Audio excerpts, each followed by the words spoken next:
Ngunit di ko na alam kung anong patutunguhan. Ang hiling ko lang naman na itong naramdaman.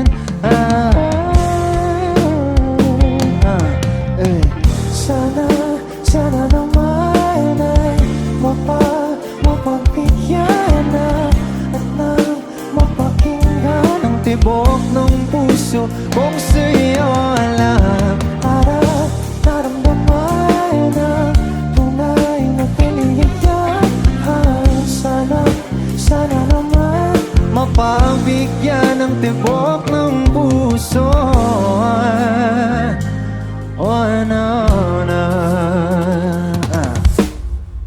Ngunit biglang katahimikan, wala namang matandaan na nasabi baka sakali